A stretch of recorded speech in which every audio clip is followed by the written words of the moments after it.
మన తెలంగాణ రాష్ట్ర వ్యాప్తంగా ఎవరైతే రైతులు ఉన్నారో వారందరికీ కూడా తెలంగాణ సీఎం రేవంత్ రెడ్డి గారు ఊహించని శుభార్తను అయితే తీసుకొచ్చారండి.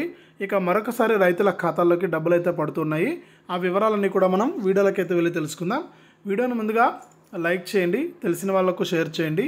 ఇలాంటి మరెన్నో వీడియోలను అందరికంటే ముందుగానే తెలుసుకోవాలి అనుకుంటే దయచేసి ఇప్పుడే మన ఛానల్ను సబ్స్క్రైబ్ చేసుకుని పక్కనే వచ్చే గంట పైన నొక్కి మళ్ళీ వచ్చి ఆలనే గంట పైన నొక్కి ప్రతి వీడియోను కూడా మీరు అందరికంటే ముందుగానే మీ ఫోన్లోనే నోటిఫికేషన్ లేదా మెసేజ్ రూపంలో అయితే తెలుసుకోండి.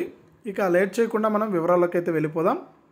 మన ఆంధ్రప్రదేశ్ రాష్ట్ర వ్యాప్తంగా ఎవరైతే రైతులు ఉన్నారో, తెలంగాణ రాష్ట్ర వ్యాప్తంగా ఎవరైతే రైతులు ఉన్నారో వారందరికీ కూడా తెలంగాణ సీఎం రేవంత్ రెడ్డి గారు ఊహించని ప్రకటన అయితే చేశారండి. ఇక గతంలోనే మనకు రైతు బంధుకు సంబంధించినటువంటి డబ్బులను అయితే విడుదల చేయడం జరిగింది. ఇక ఈ రైతు బంధు పథకానికి సంబంధించి 5 ఎకరాల వారికి 25,000 రూపాయలను అయితే విడుదల చేశారండి. ఇక 25,000 రూపాయలు కాస్త మనకు గతంలో డబ్బులు అయితే పడ్డాయి.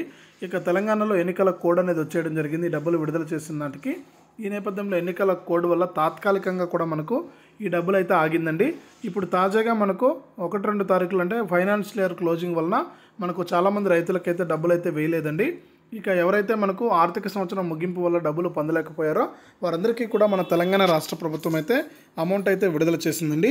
ఇక వారందరికీ కూడా మనకు డబ్బులు అయితే వేయబోతున్నట్లు కూడా తెలంగాణ రాష్ట్ర ప్రభుత్వం అయితే తెలియజేసింది. కాబట్టి రాష్ట్ర వ్యాప్తంగా ఎవరైతే మనకు రైతులు ఉన్నారో వారందరికీ కూడా మనకు అమౌంట్ అయితే జమ అయ్యే అవకాశం ఉంది. ఒకసారి మీ యొక్క బ్యాంక్ ఖాతాలను అయితే చెక్ చేసుకుని మీకు 25,000 రూపాయలు వస్తుందా రాదా అనేది ఒకసారి అయితే మీరు చెక్ చేసుకోండి.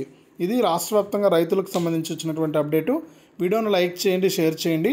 ఇలాంటి మరెన్నో వీడియోల కోసం ఇప్పుడే మన ఛానల్ సబ్స్క్రైబ్ చేసుకుని పక్కనే వచ్చే గంట పైన నొక్కి మళ్ళీ వచ్చే ఆలనే గంట పైన కూడా నొక్కండి.